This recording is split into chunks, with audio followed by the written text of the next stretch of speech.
Hello friends, आप में से ही एक क्वेश्चन आया है कि अगर मैडम हम रेकी करते करते अगर बीच में से छोड़ देते हैं या कुछ दिनों के लिए या महीनों के लिए या कुछ सालों के लिए, तो क्या रेकी दोबारा हमारे पास हमारे हाथों में उसका वाइब्रेशन होता है।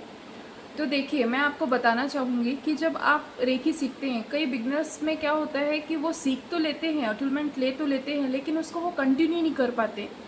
या तो वो कुछ दिन करेंगे और हीलिंग करके उसको छोड़ देते हैं। ऐसा करने से क्या हो जाता है कि वो जो रेखी है, रेखी जो आपके गुरु ने अटूलमेंट के तौर पे आपके अंदर जो सकारात्मक ऊर्जा डाली है, वो ऊर्जा को मेंटेन करने के लिए ही रेखी आपको कंटिन्यू करनी होती है। उसके बाद आपका नियम होता है कि 21 डेज़ आप नियम फॉलो करिए, और नियम फॉलो करने में भी बहुत सारी चीज़ें आपको फॉलो करनी होती है इस 21 डेज़ में। जो अगर आप बीच में से छोड़ देते हैं या करते करते आपको समझ में ही नहीं आता कि क्या रेखी है, आप समझ ही नहीं पाते इस चीज़ को और आप इसको यहाँ डिसकंटिन्यू कर देते हैं, तो ऐसा करने में आपके जो गुरु के द्वारा आपके अंदर जो सकारात्मक ऊर्जा डाली गई है रेखी की, तो उससे आपके जितने सारे सातों जो चक्रास थे वो ओपन हो जाते हैं और आपके अंदर की सारी गंदगियाँ, जितना भी टॉक्सिस होता है, वो सब बाहर आउट होने लगता है।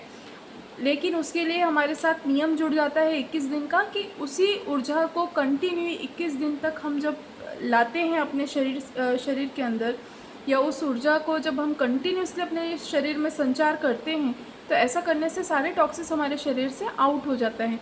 बट किसी ना किसी रीज़न से, या हो सकता है कि बिगनर्स का मन को भाए ना भाए और उसको रेखी समझ में ना आ पाए, और ऐसी सिचुएशन में वो जाके छोड़ दे और दोबारा बाद में मन बनाए कि मैं 2 साल के बाद फिर से रेखी सीखना शुरू करना चाहता हूँ। तो ऐसी स्थिति में आपको दोबारा अपने गुरु से अटूलमेंट लेना चाहिए, क्योंकि आपका जो वाइब्रेशंस आपने वहीं ब्रेक कर दिया है बीच में।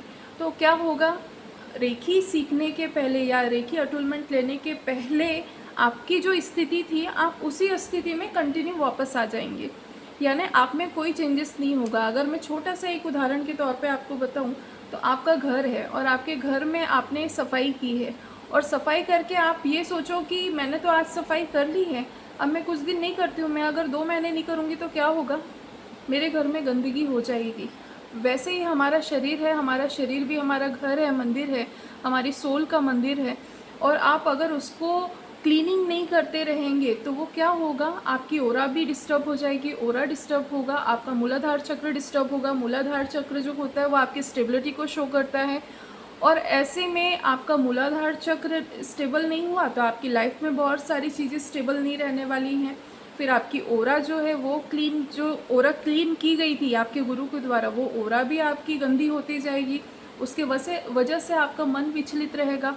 आपकी अगर कोई पुरानी बीमारियां होंगी तो वो जो, क्योंकि गुरु के द्वारा दी गई आपको जो अटूलमेंट था, उसके वजह से वो जो बीमारियां धीरे धीरे कम होकर आउट हो रही थी, आपके शरीर से बाहर आ रही थी, वो बीमारियां एज इट इज़ जैसे पहले थी वैसे ही आ जाएंगी। तो इस तरीके की बहुत सारी चीज़ें जो चेंजेस हो रहे थे अचानक, वो एकदम ऑल ऑफ सडन वहीं रुक जाएंगे, और वो फिर से वो गंदगी वाली चीज़ें आपके शरीर में आना शुरू हो जाएगी। तो अगर आप रेखी सीखे हैं और सीखने के बाद अगर आपसे किसी कारणवश आपसे अगर गैप हो जाता है, तो आप दोबारा, अगर आपकी इच्छा है कि मुझे उसको कंटिन्यू करना है, तो डेफिनेटली आप अपने गुरु के पास जाएं और उनसे अटूलमेंट लें, और दोबारा आप इसे कंटिन्यू कर सकते हैं। लेकिन आप उसको कंटिन्यू बनाए रखें। सिर्फ ऐसा नहीं है कि मुझे आज इच्छा हुई है और मैं अपने गुरु के पास जाती हूँ और मुझे आप दे दीजिए और फिर 4 दिन मैं करूँ और फिर उसको मैं छोड़ दूँ। ऐसा आपको नहीं करना है। आप उसको कंटिन्यू अपने जीवन में 10 मिनट आप अपने लिए निकालिए, 15 मिनट आप अपने निकालिए।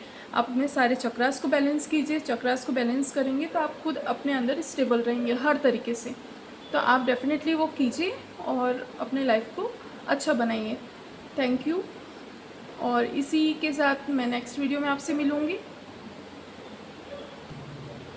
इसी के साथ मैं सोनल पाठक, रेकी हीलर, आपके साथ नेक्स्ट वीडियो में किसी अच्छे टिप्स के साथ मिलूँगी।